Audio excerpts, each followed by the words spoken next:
অমিতা দেবীর বাড়িতে কাজে এসেই বন্দনা জানিয়ে দিয়েছিল মাসে ৩,০০০ টাকা লাগবে, এর থেকে ১ টাকাও কম নিতে পারবো না। বাড়ির কাজ বলতে বাসন মাজা আর ঘরদোর মোছামুছি আর সপ্তাহে একদিন জামা কাপড় কেচে দেওয়া। ছেলে বৌমা নাতি আর নাতনিকে নিয়ে অমিতা দেবীর সংসার। নাতির বয়স ৪ বছর আর নাতনির ৬। ৩,০০০ টাকা চাওয়াতে অমিতা দেবী রাজি হয়ে গিয়েছিলেন। মিতুল বরণ বলেছিল, এই তো সামান্য কাজ, তাই বলে ৩,০০০ টাকা? একটু কম সম করে নেওয়ার কথা বললেন না? মিতুল মানে অমিতা দেবীর বৌমা। মিতুলের এমন কথায় অমিতা দেবী বললেন, ২-১০০ টাকা কম নেবে কি না নেবে, শেষ পর্যন্ত কাজটাও ভালো করে করবে না। এখন একটা কাজের লোক পাওয়াই তো মুশকিল, ৩,০০০ টাকা নিচ্ছে নিক। মিতুল কথা না বাড়িয়ে শাশুড়ি মায়ের কথাতে সায় দিয়েই বলল, তা অবশ্য ঠিকই বলছেন, বাড়িতে কাজের জন্য বিশ্বস্ত একটা লোক পাওয়াই তো কঠিন। এমনিতেই ছোট সংসার। বেশ কদিন ধরে অমিতা দেবী লক্ষ্য করছিলেন মিতুলের ওপর অনেকটাই চাপ পড়ে যাচ্ছে। 2টো বাচ্চা, তাদের টাইমে খাওয়ানো, স্নান করানো, মেয়েকে স্কুলে নিয়ে যাওয়া, একা হাতে যেন পেরে উঠছিল না। নিজে থেকেই মিতুলকে বললেন, একটা কাজের লোক থাকলে অনেকটা সুবিধা হবে। অমিতা দেবীর ছেলে তমগ্ন আবার কাজের সূত্রে বাইরে থাকে, ওদের বদলির চাকরি। বাড়িতে এর আগে কাজের লোক ছিল না, শাশুড়ি বৌমা মিলে নিজে হাতে সব কিছু করে নিতেন। তবে বন্দনা কাজে আসার পর অমিতা দেবী বন্দনাকে বলে দিয়েছিল, নিজের বাড়ি ভেবেই কাজ করো বন্দনা। বন্দনা কাজে এসে প্রথম কয়েকদিন এত ভালো করে কাজ দেখালো, অমিতা দেবী তো মিতুলকে বলেই বসলো, ৩,০০০ টাকা নিচ্ছে ঠিকই, তবে বন্দনার কাজটা কিন্তু খুব পরিষ্কার পরিচ্ছন্ন, বেশ গুছিয়ে কাজগুলো করে। বন্দনার কাজ দেখে তো মিতুলও খুব খুশি। কথায় বলে না, বেশি প্রশংসা করতে নেই, প্রশংসাতে উল্টে ফল মেলে। প্রথম প্রথম ভালো কাজ দেখালেও তারপর থেকে বন্দনা ঠিকমতো কাজ করতো না, যেন দায় সারা গোছের কাজ করা। বাসন ভালো করে মাজতো না। বাড়িতে অতিরিক্ত 2-1জন লোক আসলে বন্দনা সেদিনই কাজে আসতো না। যদিও বা আসতো, এমনভাবে ঘর মুছত তাতে আর মোছা না মোছাই সমান। জামা কাপড় কাচাতে দিলে যেমন অপরিষ্কার ছিল তেমনই থাকতো।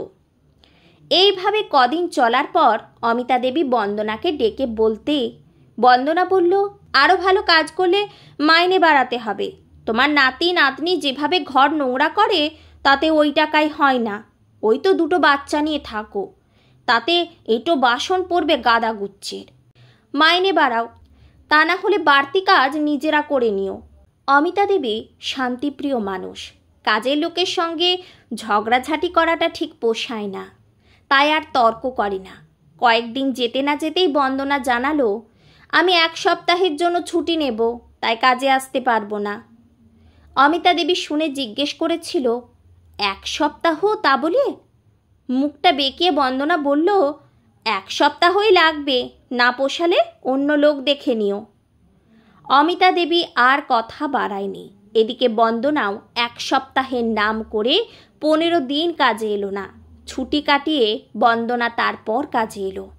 বন্দনার তো খুশিতে আর ধরে না। এটো বাসন 2-1টা ছিল, সেটা মেজে দিয়ে ঘরটা কোনো রকমে পরিষ্কার করে মুছে দিয়ে বন্দনা হেসে জিজ্ঞেস করলো, তোমার বাড়িতে 3 মাস কাজ করেছি, এই প্রথম কাজ করে সুখ পেলাম। ঘর নোংরা নেই, প্রতিদিন ঝাঁটা দিয়ে নোংরা বের করতে করতে দম বেরিয়ে যায়। তা তোমার বৌমা নাতি নাতনি সব কোথায়? বৌমা বাপের বাড়ি গেছে নাকি? বড্ড ঘর নোংরা করে তোমার নাতি নাতনি 2টো। অমিতা দেবী বললেন, ঠিকই বলেছ, নাতি নাতনি 2টো ঘরটা বেশি নোংরা করতো। এই ঘর দুয়ার যে পরিষ্কার আছে, এটা দেখতে আমার ভালো লাগছে না, তাই মনটা খারাপ। এমন কথা শুনে বন্দনা অমিতা দেবীর মুখের দিকে হাঁ করে তাকিয়ে থাকে। পরিষ্কার ঘর দোর দেখতে ভালো লাগে না, এ আবার কেমন কথা?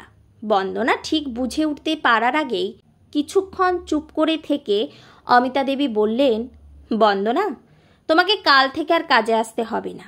এই মাসের শেষ হতে অনেকগুলো দিন যদিও বাকি আছে, তবে পুরো মাসের মাইনেটাই বৌমা তোমাকে দিতে বলে গেছে।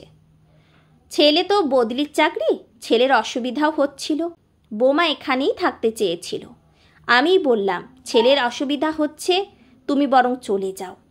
তাই ছেলে এসে ওদের নিয়ে চলে গেল মালদাতে। এমন কথা শুনে বন্দনা বলল, কাকিমা আমি তাহলে কাল থেকে কাজে আসবো না? না না, আসতে হবে না। আমি একা মানুষ, আমারই তো সারাদিন কোনো কাজ নেই, বসে বসে খেলে আমি অকেজো হয়ে পড়ব।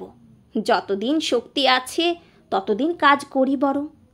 হাত পা নাড়লে শরীরটাও তো ভালো থাকবে অন্তত। তাছাড়া বাড়িতে তখন লোক বেশি ছিল, তাই কাজ ছিল। আমার নাতি নাতনিরা ঘর নোংরা করতো বলেই পরিষ্কার করার প্রয়োজন পড়ত। এখন ওরাই যখন বাড়িতে থাকছে না, তখন ঘর এমনিই পরিষ্কার থাকবে। লোক বেশি থাকা মানেই কাজ থাকা, কাজ করার মতো কাজ সেরকম কিছু নেই তো। মনটা খারাপ করে বন্দনা জিজ্ঞেস করলো, তাহলে আজ থেকে আমাকে ছুটি দিয়ে দিলে? তোমার আজ থেকে ছুটি, কাজ থাকে বলেই কাজের লোকের দরকার হয় বন্দনা। এখন তোমাকে কেন রাখবো বলো তো? ঠিক আছে কাকিমা, তোমার বৌমা নাতি নাতনিরা যখন আসবে তখন আমাকে খবর দিও। মাইনে বাড়াতে হবে না, 3,000 টাকাতেই সব কাজ করব। অন্য কাউকে কাজে ডেকো না আর, সত্যি বলছি। তোমাদের মতো ভালো বাড়ি আর পাবো না, হয়তো নিজের দোষেই আমার ছুটি হয়ে গেল।